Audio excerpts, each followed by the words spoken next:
नमस्कार, मैं हूं पूजा पुनेठा और आप सुन रहे हैं बाल खबरनामा।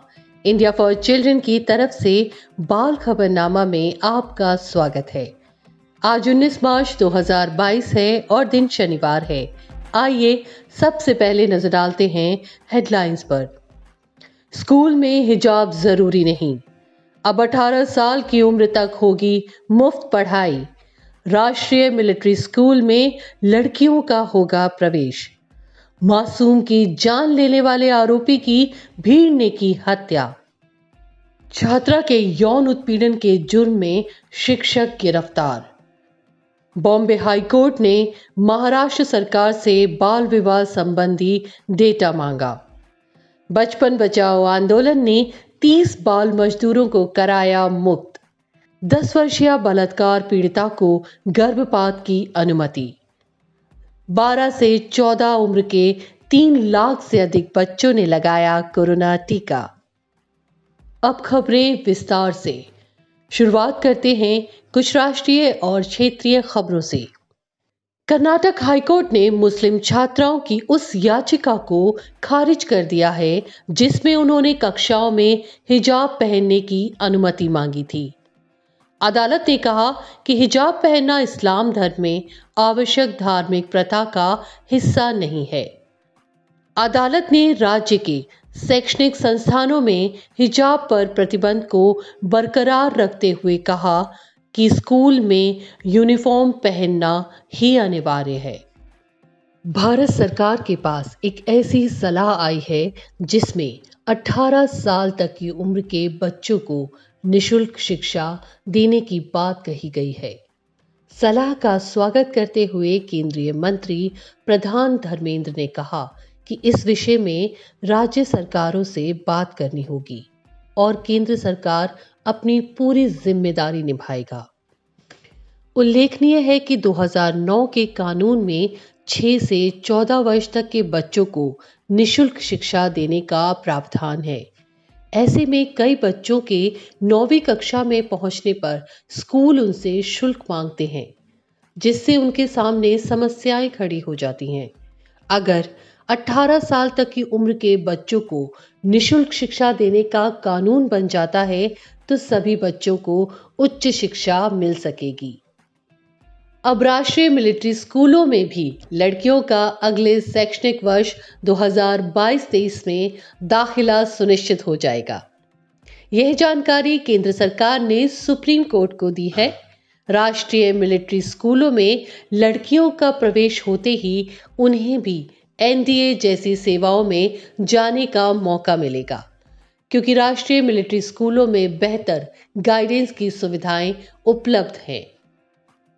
आसाम के डिब्रूगढ़ के रोहमोरिया इलाके में धालाजान चाय बागान में 5 साल के बच्चे की जान लेने वाले एक आरोपी की भीड़ ने पीट पीट कर हत्या कर दी, फिर उसके मृत शरीर में आग भी लगा दी। तमिलनाडु में मदुरई के निकट मेलूर में पुलिस ने स्कूली छात्राओं का यौन उत्पीड़न करने वाले एक साइंस शिक्षक को हिरासत में ले लिया है। शिक्षक को नौकरी से भी निलंबित कर दिया गया है। पुलिस ने बताया कि कक्षा में शिक्षक छात्राओं के साथ द्व्यर्थी या अश्लील शब्दों का प्रयोग अक्सर किया करते थे, जिसके चलते कुछ छात्राओं ने उनकी शिकायत कर दी और इसके आधार पर पॉक्सो के तहत मामले को दर्ज कर लिया गया है। बॉम्बे हाईकोर्ट ने महाराष्ट्र सरकार से राज्य में बाल विवाह के आंकड़े पेश करने को कहा है। उल्लेखनीय है कि अदालत को राज्य सरकार से बाल विवाह के आंकड़े तब मांगने पड़े जब आदिवासी क्षेत्र मेलघाट में कुपोषण और चिकित्सीय सुविधाओं के अभाव में बच्चों की मौत में वृद्धि देखने को मिली।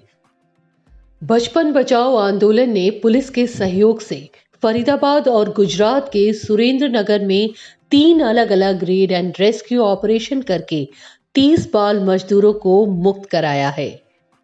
फरीदाबाद के नीट मार्केट से 10 और सेक्टर 37 से 7 बच्चों को मुक्त कराया गया।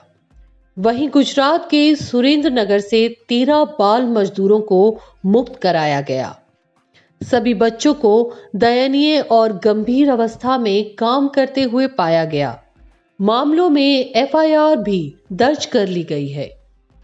केरल उच्च न्यायालय ने 10 वर्षीय बलात्कार पीड़िता को गर्भपात की अनुमति दी है।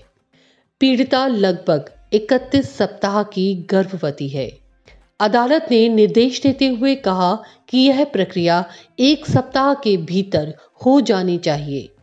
पीड़िता के स्वस्थ बच्चे के रूप में विकसित होने के दृष्टिकोण से अदालत ने ये अहम फैसला सुनाया है। उल्लेखनीय है कि पीड़िता का बलात्कार उसके पिता द्वारा ही किया गया था। केंद्रीय स्वास्थ्य मंत्रालय के आंकड़ों के अनुसार 12 से 14 साल के बीच के 3 लाख से अधिक बच्चों ने कोरोना का पहला टीका लगवा लिया है।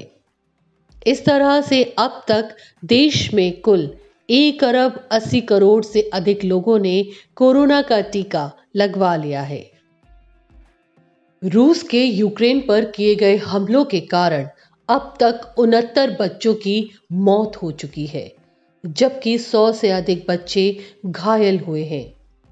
यूक्रेन में जिन बच्चों की मौत हुई है, उनमें से अधिकतर कीव, खार्किव, दोनेत्स्क, सुमी, खेर्सोन और जितोमीर से थे।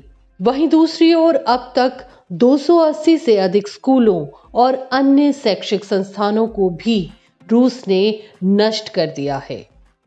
अमेरिका के मैरीलैंड में रहने वाली एक महिला कामी गर्शिया के पीरियड्स को लेकर किए गए ट्वीट के बाद सोशल मीडिया पर बहस छिड़ गई है।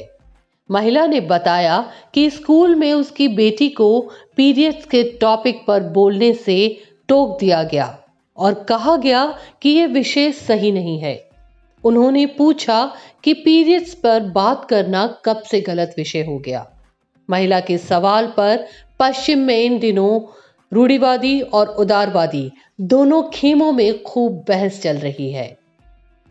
आइए अब यौन अपराधों से बच्चों का संरक्षण अधिनियम यानी पॉक्सो से संबंधित कुछ नियमों को जानते हैं।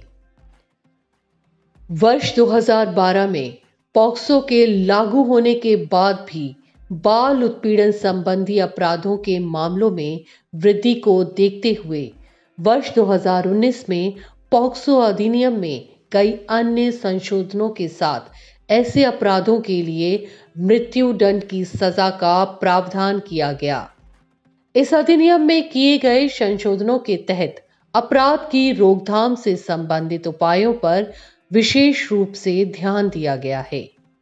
अधिनियम में बच्चे को 18 वर्ष से कम आयु के व्यक्ति के रूप में परिभाषित किया गया है।